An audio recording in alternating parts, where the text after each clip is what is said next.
29 రాష్ట్రాలు, 7 కేంద్రపాలిత ప్రాంతాలు, 545 లోక్సభ సీట్లు, 130 కోట్ల జనాలు, 90 కోట్ల ఓటర్లు, 10 లక్షల పోలింగ్ సెంటర్లు, వందల పార్టీలు, వేల మంది లీడర్లు, 7 విడతల పోలింగు. ఇది పార్లమెంట్ ఎలక్షన్ల లెక్క.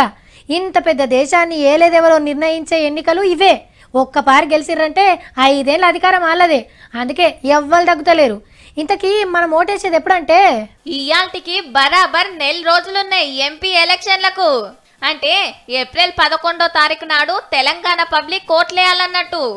అదే రోజు ఆంధ్రాలో కూడా అక్కడోళ్ళు ఎంపీకి ఎమ్మెల్యేకు 2 ఓట్లేస్తారు. 29 రాష్ట్రాలు ఉన్నాయి కాబట్టి 2-3 రాష్ట్రాలకు ఒక్కనాడు లెక్కెమ్మటి 7 మాటల ఎన్నికలు పెడతారు దేశమంతా. ఇక మన తాన వచ్చే సోమవారం సందే నామినేషన్లు వేసుకోవచ్చు. ఢిల్లీ ఎన్నికల సంఘం ఇట్లా గంట కొట్టిందో లేదో పార్టీల ప్రచారం జోరైంది. జాతీయ పార్టీలు, ప్రాంతీయ పార్టీలు, కొత్త పార్టీలు, పాత పార్టీలు, ఓ వందల పార్టీలు ఉన్నాయి దేశంలో. వేల మంది లీడర్లు పోటీలుంటారు. ఇక ఖర్చు గురించి ఎంత చెప్పినా తక్కువనే. వేల కోట్ల రూపాయలు ఎగిరిపోతాయి. ఓటర్లకు గాలమేస్తందుకు కొత్త కొత్త హామీలు చూడబోతున్నాం. ఇక ఎంపీ టికెట్లు వంచే కార్యాలు శురువైనాయి పార్టీ ఆఫీసులల్లా.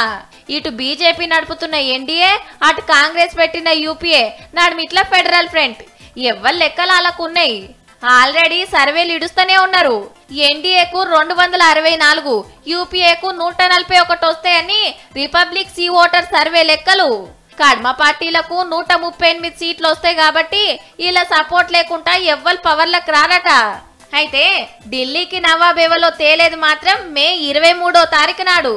అంటే మనం ఓటేసిన 42 రోజులకు కొత్త ప్రధాని ఎవలో తెలుస్తుంది.